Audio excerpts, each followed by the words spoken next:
사랑이라고 하는 거는 이제 우리가 굉장히 많이 사용하는 단어잖아요.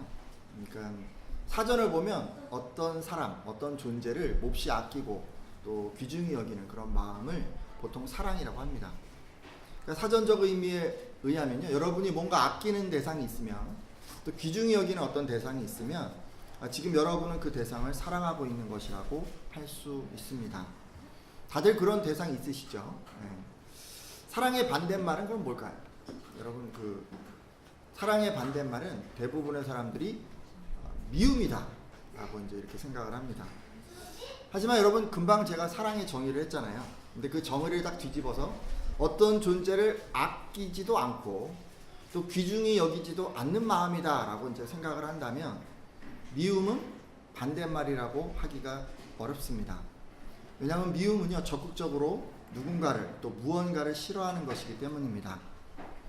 따라서 보통 사람들은 사랑하지 않는 상태, 그러니까 무관심을 사랑의 반대말이라고 생각을 합니다. 무관심은 사랑하지 않는 대상에 대해서 표면에 드러난 어떤 행동이기 때문이죠. 자, 여러분도 그렇게 생각하십니까? 사랑의 반대가 무관심이라고 여러분도 생각하십니까? 네, 뭐 그렇게 생각하시죠. 보통 대부분의 사람들이 사랑의 반대는 무관심이다라고 생각을 해요. 자, 그럼 한 가지 질문을 더 드리면서 오늘 말씀을 좀 이어가려고 합니다. 사랑의 반대가 무관심이라면 무관심의 반대는 뭐죠? 관심이잖아요. 관심.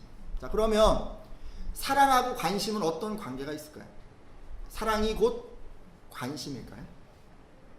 사랑과 관심은 같은 것일까요? 여러분, 그렇게 말할 수 있습니까? 이런 생각 한 번도 안 해보셨나요? 여러분, 사랑이 곧 관심이다 라고 우리가 얘기를 하려면 필요 충분 조건이 성립을 해야 돼요. 그러니까 사랑하면 관심을 기울이게 되는 것과 그 다음에 관심을 기울이면 사랑하는 것이다. 요 두 가지가 다 성립을 해야 이게 이제 같은 거라고 할 수 있는 거예요. 한번 생각해 보죠. 사랑하면 여러분 관심을 기울이게 됩니까? 결혼한 분들, 뭐 사랑해 보신 분들 뭐 다들 있으시니까. 여러분, 사랑하니까 어떠셨어요? 관심이 가던가요? 그렇죠. 사랑하면 누구든지 관심을 쏟습니다. 그러니까 이건 맞는 것 같아요. 자, 그럼 그 반대도 한번 생각해 보죠. 누군가에게 또는 여러분 무언가에게 관심이 가면 그게 사랑하는 겁니까? 한번 잘 생각해 보세요. 내가 관심을 기울이면 그것이 사랑하는 거라고 얘기할 수 있습니까? 관심 가는 것은 사랑하는 것일 수도 있지만 여러분, 아닌 경우도 있어요. 여러분, 아닌 경우가 있어요. 보통 이제 이런 경우 있잖아요. 누가 내가 갖지 못한 걸 딱 가졌어요. 그게 특이한 것이든 재밌는 것이든 귀중한 것이든 예쁜 것이든 우리는 내가 없는 거 그걸 누가 가지고 있으면 우리는 그 사람에게 관심을 갖습니다. 하지만 여러분, 그때 갖는 관심은요, 사랑해서 가진 관심이 아니에요. 그 사람이 가진 어떤 것 때문에 생긴 그냥 일시적인 그냥 관심일 뿐입니다. 이때 상대방이 갖게 되는 마음은 사랑이 아니라 상대가 가진 것에 대한 호기심 또는 부러움이라고 할 수 있습니다. 사랑으로 인한 관심이 아니라 호기심이나 부러움으로 인해서 생기는 관심도 있다는 그런 말씀입니다. 따라서 우리들은요, 사랑하면 관심을 기울이게 되는 것은 맞지만 관심을 기울인다고 해서 그것이 반드시 사랑하는 것은 아니다 라는 것을 알 수가 있습니다. 그러니까 처음에 말씀드린 것처럼 사랑과 관심은 같은 것이 아닌 거예요. 그렇게 누군가에게 여러분에게 관심을 보일 때, 그러니까 누군가가 여러분에게 이제 관심을 딱 보이는 거예요. 그러면 저 사람이 나를 사랑하나 봐, 이런 식으로 생각하시면 안 돼요. 관심을 보인다고 해서 그게 사랑이 아닌 거예요. 만약에 그렇게 생각하면 그것은 착각일 수 있어요. 근데 여러분, 어린 아이들 중에는요, 관심을 사랑이라고 착각하는 경우가 종종 있습니다. 한 가정에 아이가 태어났어요. 첫 아이였기 때문에 온 가족은 이 아이에게 큰 사랑을 쏟았습니다. 근데요, 이 아이는 이렇게 부모의 사랑을 받으면서 그 독차지하면서 이제 무럭무럭 자라게 되는데 그러던 어느 날 이 아이가 한 5살 정도 되었을 때 이 동생이 태어난 거예요. 동생이 태어나자마자 자기에게 쏠리던 그 관심은 온통 동생에게로 돌아갔습니다. 자상하던 아빠는요, 더 이상 예전처럼 놀아주지 않았습니다. 자기가 원하면 언제나 동화책을 읽어주던 이 엄마는 예전처럼 책을 읽어주지도 않았습니다. 아니, 읽어주시기는 하는데 예전 같지가 않은 거예요. 마치 하기 싫은 걸 억지로 하는 것처럼 그렇게 느껴지는 거예요. 이 아이가요, 때를 써봐도 부모님은 내가 동생을 위해서 참아야지, 내가 언니니까 이해를 해야지 라고 말만 하고 정작 이 아이가 원하는 것은 해주지 않았습니다. 게다가 때를 쓸수록 부모에게 야단만 맞고 미움만 받는 것 같았죠. 이 아이는 어떻게 해서든 잃어버린 그 부모의 사랑을 찾고만 싶었습니다. 그러던 어느 날이었는데 이 아이가 심하게 열병을 앓았습니다. 열병을 앓는 동안 너무 힘들고 아팠지만 이 아이가 한 가지 알게 된 게 있었어요. 뭘까요? 아픈 동안에는 모든 사람들이 동생보다 자기에게 더 큰 관심을 쏟아준다는 것을 알게 됐어요. 자, 그래서요, 이 아이가 그 후로 어떻게 했을까요? 조금만 아파도 크게 아픈 것처럼 떼굴떼굴 구르면서 그렇게 아프다고 한 거예요. 심지어 아프지 않은데도 머리가 아프고 배가 아프고 꾀병을 부리기까지 하면서 그렇게까지 한 거예요. 이렇게 해야 부모가 관심을 보이기 때문에 이렇게 한 거예요. 자, 여러분, 성도 여러분, 이제 한번 생각해봐요. 이 아이가 지금 왜 이렇게까지 했을까요? 왜 꾀병을 부렸을까요? 이 아이가 필요로 한 건 뭐였을까요? 사랑인데. 이렇게 해서 받은 건 뭐죠? 관심이에요. 아이가 헷갈리고 있는 거예요. 꾀병을 부리면 부모가 관심을 보이는데 지금 그게 사랑이라고 생각해서 이렇게 한 거예요. 근데 말이죠, 이렇게 관심을 끌면 이 아이의 그 빈 마음이 채워질 수 있을까요? 아니잖아요. 관심은 사랑이 아니잖아요. 그냥 관심은 관심이에요. 이 관심 받아도 채워지지 않아요. 근데 이 아이는 관심을 사랑이라 착각하기 때문에 계속해서 이렇게 행동하는 것입니다. 자, 여러분, 그런데요, 이렇게 관심을 사랑이라고 생각하고 계속 자라면 어떻게 될까요? 이 아이는 다른 사람, 다른 아이들, 자기가 만나는 또는 어떤 사람들에게 관심을 받기 위해서 어떻게 할까요? 관심을 어떻게 하면 받는다고요? 남들 없는 거, 남들 하지 못하는 거, 남들 없는 어떤 능력, 그런 거 있으면 내가 관심을 받잖아요. 맞나요? 자, 그러면 내가 다른 사람들이 관심을 얻을 만한 그런 자랑거리를 내가 가지면 되는 거예요. 그래야 다른 아이들의 관심을 받을 수 있기 때문이죠. 여러분, 어릴 때는 무엇을 자랑할까요? 아주 어릴 때는요, 키 큰 것도 자랑하고 힘센 것도 자랑하고 이쁜 것도 자랑하고 옷 입은 거, 악기 다루는 거, 달리기 잘하는 전 달리기 잘하는 걸 자랑했어요. 제가 달리기를 이렇게 막 하면 여기 딱 찍어주는데 1등하고 막 이래서 그거 갖고 막 자랑했던 것 같아요. 그럼 어머님이 관심을 많이 쏟아주시더라고요. 때로는 어떤 아이들이 이제 그림도 잘 그리는 아이들이 있으니까 그림 잘 그리는 거 이렇게 그런 걸 가지고 우월한 능력이 있으면 막 자랑을 합니다.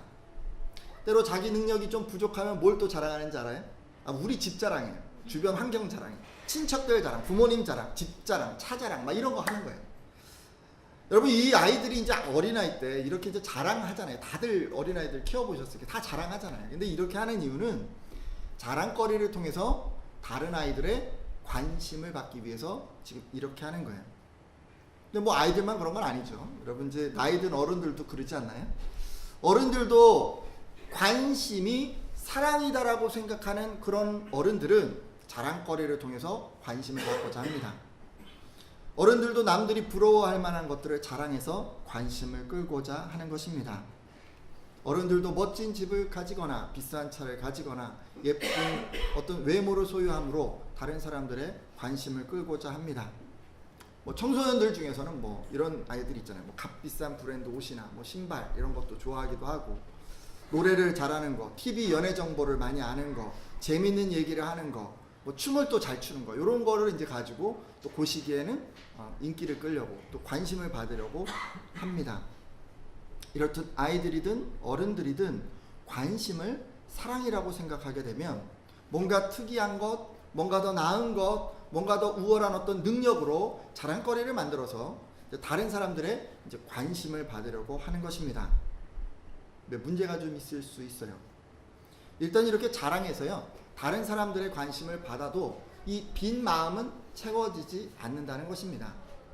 일단 관심 자체가 사랑이 아니라는 어떤 문제도 있지만, 이 자랑에 대해서 사람들이요, 관심을 지속적으로 기울여주지 않기 때문에 그래요.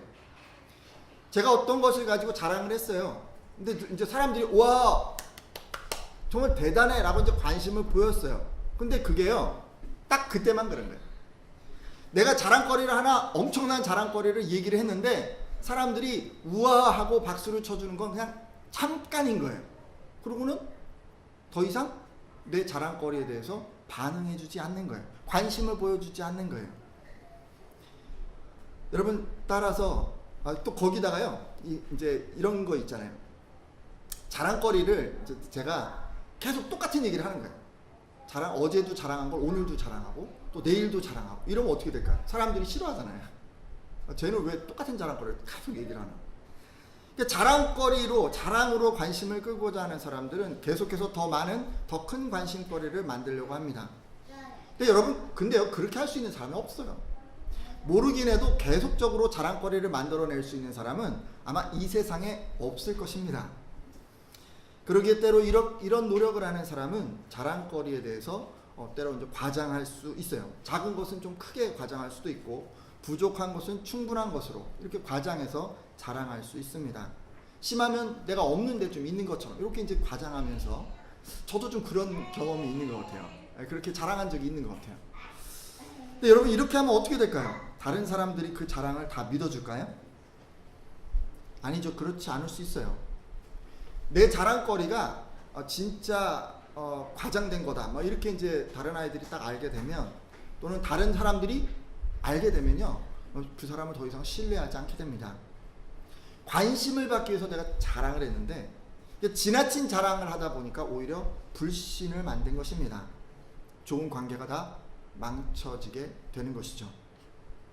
여러분, 이렇게 계속 자랑을 하면요, 사람들이 와, 너 대단해 이렇게만 하는 게 아니에요. 여러분, 자랑은 좋은 반응은 정말 대단해 이렇게 칭찬하고 또 이렇게 관심을 쏟지만, 때로 여러분, 사람들 중에는요, 이 자랑하는 사람들을 시세머리 눈총으로 보는 경우도 있습니다. 입장 바꿔서 여러분 생각해 보세요. 여러분에게는 없어요. 여러분에게 없는데 여러분 친구가 딱 와서 이러는 거예요. 자기가 이제 여러분에게 없는 어떤 좋은 거, 잘된 거, 타고난 거, 막 이런 거 가지고 자꾸만 자랑을 하는 거예요. 난 값비싼 옷을 샀다 이렇게 이제 자랑하는 거예요. 우리 집 아이가 이번에 1등 했어 막 자랑하는 거예요. 나는 노래를 너무너무 잘해, 넌 못하지, 뭐 이런 식으로 이제 자꾸 자랑하는 거예요. 여러분, 이런 얘기 여러분 주변에서 계속 들으면 어떤 마음이 드세요? 일단 부러움이 생겨나잖아요. 부러움, 그렇죠? 나는 없는데 있다고 하니까 부러움이 생겨나잖아요. 상대방이 같은 것을 가지고 계속 자랑하면, 아니 그렇지 않다고 하더라도 다른 것으로 계속 자랑을 계속하면 어떻게 될까요? 여러분의 그 마음에 그 상대를 향한 부러움이 쌓이고 또 쌓이고 계속 쌓여가지 않겠습니까? 여러분, 근데요, 참 그런 게, 이렇게 부러움이 쌓이면 그게요, 결국 마음이 상하게 되는 거예요. 예를 들어 여러분, 동창 모임 나가셨어요. 다들 자식 자랑, 남편 자랑 하는데 여러분만 자랑할 게 없다고 생각해 보세요. 그러면요, 자꾸 이제 1시간, 2시간 동안 계속 자랑을 듣는데 자랑할 게 하나도 없는 거예요. 그러면 당연히요, 여러분, 그 부러움이 점점 지나쳐서 나중에 마음이 상하게 되는 거예요. 여러분, 어떻게 생각하셨어요? 그런 경험 없으세요? 네, 이렇게 되잖아요. 그러면 내가 왜 이런 결혼을 했을까? 나는 왜 이렇게 지질이 궁상맞게 살고 있을까? 막 이런 생각이 막 드는 거예요. 그래서 집에 돌아오면 어떻게 하냐면, 그냥 애꿎은 남편에게, 철없는 자식에게 와랑 화풀이하게 되는 거 아니겠습니까?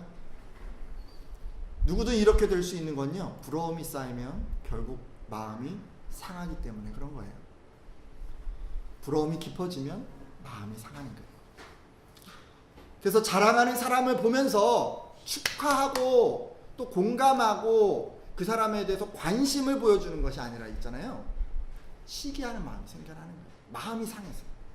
나중에 어떻게 되냐면, 자꾸 자랑하는 사람을 옆에 보다 보면 이런 마음이 들 수밖에 없어요. 잘난 척하네. 꼴도 보기 싫다. 이런 마음 생기지 않나요? 그런 마음 생길 수밖에 없어요. 그래서 이런 마음 때문에 자랑하는 사람이 있으면요, 그 사람 옆에 잘 가지도 않게 되고, 심지어 그 사람을 좀 피하는 그런 경우가 생길 수도 있어요. 여러분, 관심을 사랑이라고 생각해서 자랑하게 되잖아요. 그리고 자랑을 통해서 자꾸 관심을 받으려고 하시면 상대방의 관심을 받기는커녕 다른 사람들의 마음을 상하게 하고 결국 시기를 받게 될 수도 있습니다.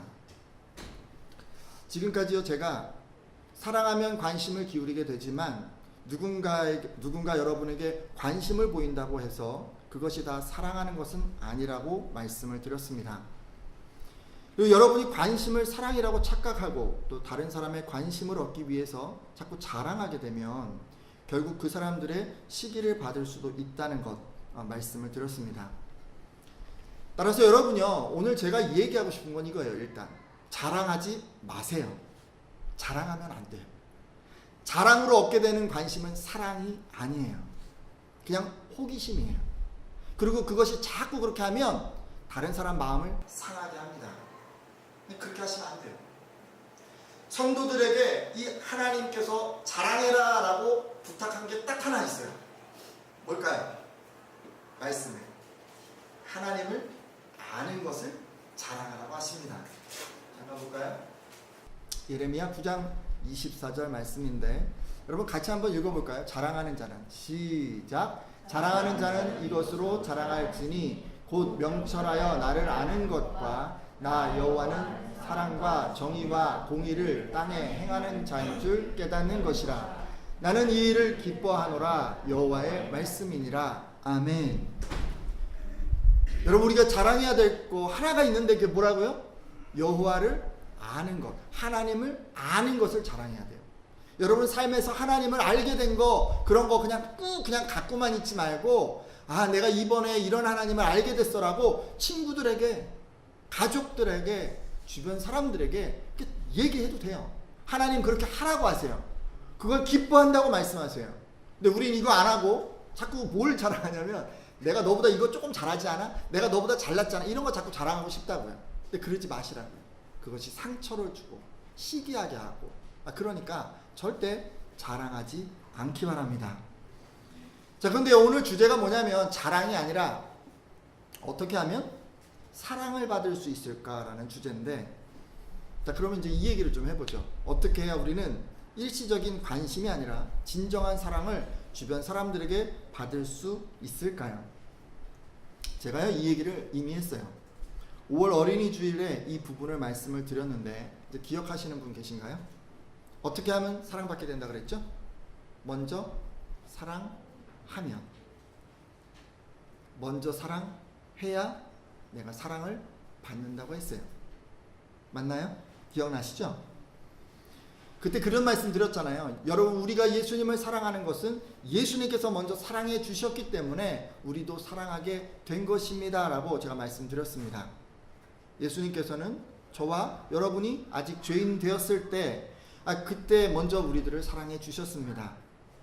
죄로 인해 죽어야만 했던 저와 여러분을 대신해서 십자가에 못 박혀 죽어주심으로 우리들을 향한 그분의 사랑을 보여주셨죠.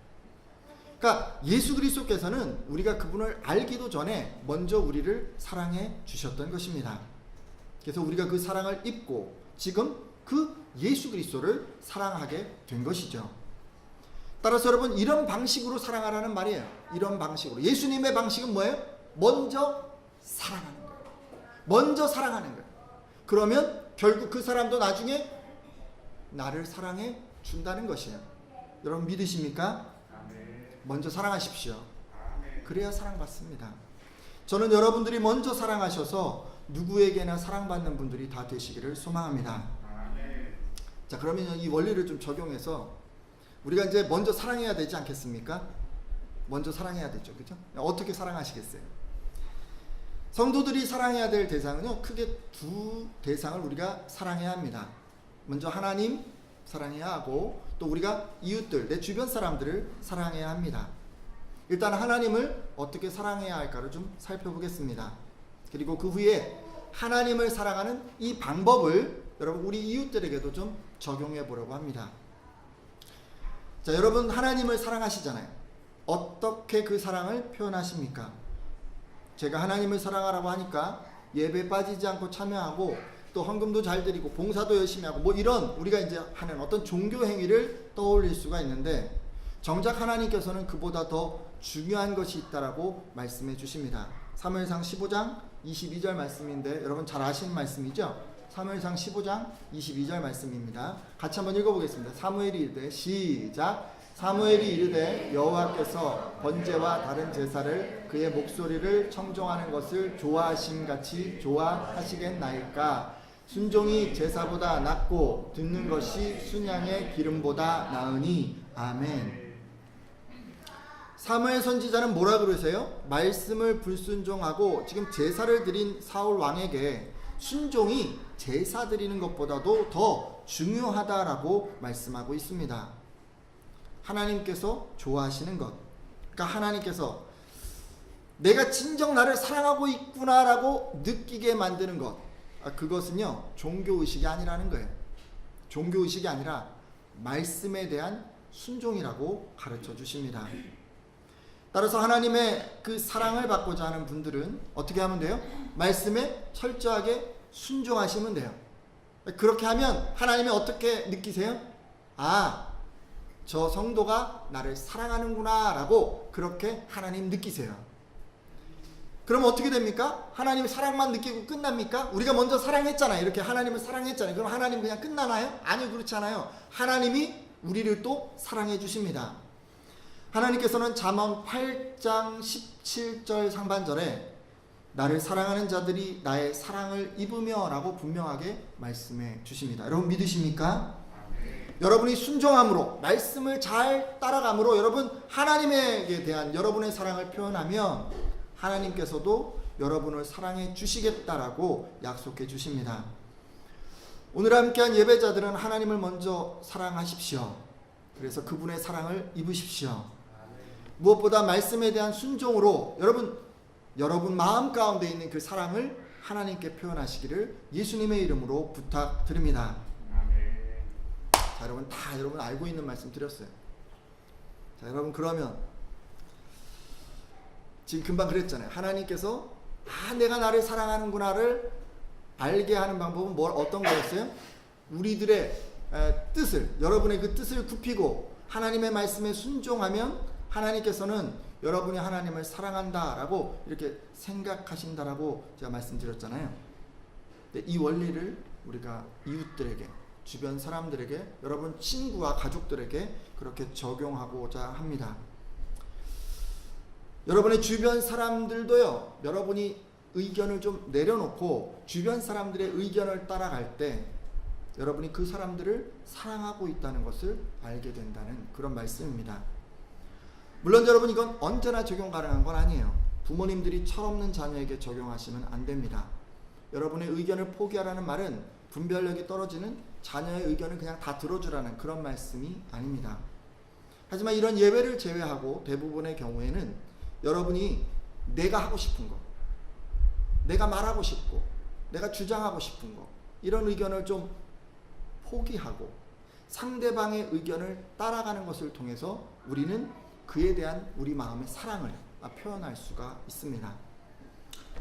예를 들어 볼게요. 자녀가요 부모님에 대해서 사랑합니다 라고 말로 이제 고백을 하는데, 여러분 그 사랑이 진짜인지 아닌지 우리가 어떻게 알 수 있을까요? 부모님은 어떻게 그것을 아실까요? 자녀는요 부모의 의견을 따름을 통해서 부모에 대한 자기의 사랑을 표현하는 것입니다. 부모의 의견이 자기와 다르더라도 부모의 의견을 따를 때 그 사랑이 표현되는 것입니다. 자녀가 이렇게 사랑하면 부모가 내 자녀가 나를 사랑하는구나 라는 것을 느끼게 되고, 그리고 그 자녀를 더 많이 사랑하게 되는 것입니다. 만일 여러분 자녀가 사랑한다고 맨날 입으로 고백해요. 엄마, 아빠, 내가 사랑해요. 이렇게 얘기를 해요. 그런데 부모의 의견을 따르지 않는 거예요. 앞에서는 제가 잘할게요 라고 얘기를 했어요. 근데 돌아서서는 자기 마음대로 행동하는 거예요. 부모의 마음이 힘들어지는 그런 행동 매일 지속하면 어떻게 될까요? 그러면 부모는요, 내 아들이, 내 딸이 나를 사랑하지 않는구나라고 그렇게 생각하시게 됩니다. 자녀에게 섭섭하고 서운하게 그렇게 느끼게 되는 거예요. 게다가 이런 시간이 길어지는 거예요. 계속해서 똑같이 이렇게 하는 거예요. 그러면 부모님의 마음도, 그 마음의 사랑도 식어질 수 있습니다. 오늘 이 자리에 다들 자녀들 앉으셨잖아요. 여러분 부모님 사랑하시잖아요. 입으로 고백하시잖아요. 그러면요, 그냥 그렇게만 하시면 안 돼요. 그분의 말씀에 잘 순종하는 게 여러분 마음에 있는 그 사랑을 표현하는 것입니다. 믿으십니까? 또 여러분 학교에서는 어떻게 하죠? 우리 이제 어린 시절 우리 학교 다녔잖아요. 학교에서도 마찬가지예요. 선생님의 말씀을 잘 들음으로 그분에 대한 우리의 사랑을 먼저 표현하는 거예요. 선생님 의견에 따르기 싫더라도 마음을 추스리고 우리가 잘 따라갈 때 우리가 선생님을 사랑합니다 라는 그 마음이 선생님에게 전해지는 거예요. 이렇게 하면 선생님도 사랑을 느끼고 그런 학생을 사랑하게 됩니다. 근데 만약에 학생이 선생님 의견을 잘 따르지 않으면 어떻게 될까요? 앞에서는 예 라고 대답하고 잘할게요 라고 얘기를 했는데 숙제도 안 해오고 뭐 언제나 자기 하고 싶은 대로 행동하고 그러면 어떻게 될까요? 그러면 이 선생님이, 이 학생이 나를 사랑하지 않는구나 라고 그렇게 생각하게 됩니다. 시간이 지나면 지날수록 그 학생에 대한 믿음과 그 학생에 대한 어떤 사랑이 식어질 수도 있습니다. 왜냐하면 지금 이 학생이요, 선생님에 대해서 사랑을 전혀 표현하고 있지 않기 때문이에요. 우리 교회도 주일학교 학생 여러분들 많이 계신데 학교에서 선생님의 사랑을 받고 싶잖아요. 그럼 먼저 선생님을 사랑하세요. 선생님 사랑하는 거 다른 거 아니에요. 선생님 말씀을 잘 순종하면 그게 사랑이 표현되는 거예요. 그럼 그렇게 하시면 돼요. 친구 관계에서도 그렇지 않습니까? 우리 친구 의견을 잘 듣고 따름으로 내가 너를 사랑해 라는 그 마음을 친구들에게 표현할 수 있어요. 따르기 싫어도 친구의 의견을 존중해서 따라줄 때 그 사랑이 전달이 되는 거예요. 이렇게 자꾸 친구의 의견을 존중하고 친구의 의견을 따라주면, 이런 식으로 사랑하면 그 친구들이 나중에 어떻게 되냐면요, 그렇게 한 여러분을 사랑하게 됩니다. 근데 여러분 자꾸 내 의견만 내세우고 고집만 부리면 어떻게 될까요? 그러면 친구들이 이렇게 생각할 수밖에 없어요. 쟤는 나를 사랑하지 않나 봐. 뭐 이렇게 생각하게 되는 거예요. 여러분이 친구들을 배려하지 않으면 선택하는 어떤 상황이 딱 있는데 이런 상황에서 좀 양보하고 좀 친구들을 좀 배려해주고 이러지 않으면 그 친구들과 깊은 우정을 만들어가는 것은 불가능하다고 볼 수 있습니다. 성도들, 우리 모두 다 마찬가지 아니겠습니까? 목사님 의견, 또 주변 사람들, 성도들 의견이 있는데 자꾸 자기 주장만 하면 어떻게 될까요? 그러면 사랑이 표현될까요? 여러분 사랑은요, 상대방의 의견을 좀 따라주는 게 그게 사랑이에요. 따르기 싫어도 힘들어도 귀찮아도 자기 의사를 조금 내려놓고 내가 좀 힘들어도 상대방의 의견을 존중해서 따라줄 때 그때 사랑이 전달이 되는 거예요. 그렇게 많이 하시잖아요. 그러면 그렇게 한 대상이 결국 여러분을 사랑해 주는 거예요. 믿으십니까? 여러분 성도들에게 뭔가 해주세요 얘기하고 싶은 거 있어요. 왜 저럴까 이렇게 판단되는 것도 있을 수 있어요. 그렇지만 먼저 사랑해 주세요. 많이 사랑해 주세요. 그 성도들이 원하는 것들 그렇게 들어주시고 필요를 채워주시고 그렇게 하세요. 그래서 여러분 마음 가운데 있는 사랑을 먼저 많이 표현하세요. 그래서 그 사랑이 결국 쌓이고 쌓여서 넘쳐서 여러분에게도 흘러 넘칠 수 있도록 그렇게 좀 해주십시오. 오늘 함께한 예배자들은요, 자기 의견을 고집하기보다 상대방의 의견을 존중하시기를 부탁드립니다. 그러니까 어느 누구에게나 좀 양보도 좀 하시고 배려도 하셔서 마음 가운데 있는 사랑을 먼저 상대방에게 표현해 주시기를 부탁드립니다. 그리고 이렇게 사랑을 표현함으로 누구에게나 사랑받는 분들이 다 되시기를 예수님의 이름으로 부탁드립니다. 이제 기도하고 마치려고 하는데요. 사랑받는 사람 되려면 딴 거 없어요. 먼저 사랑하셔야 돼요. 먼저 사랑하셔야 돼요. 그동안 우리 이렇게 한 분들 혹시 있을 수 있어요. 내가 자랑을 해서 관심을 좀 받으려고 한다. 이렇게 이제 했던 분들이 있을 수 있어요. 그런 분들은 이제 자랑을 멈추십시오. 자랑은 상처를 주고 시기하게 합니다. 자랑하지 말고요. 먼저 사랑하겠다고 이렇게 결단해 주십시오. 그리고 하나님께는요, 우리 말씀을 따름으로 사랑을 표현해야 합니다. 이웃들에게는 자기 의견을 표현하고 또 그 사람의 의견을 따름으로 양보와 배려로 그들에게 사랑을 표현해야 합니다. 우리 이제 이렇게 한번 열심히 힘써 보겠다고 그렇게 이제 결단해 주십시오.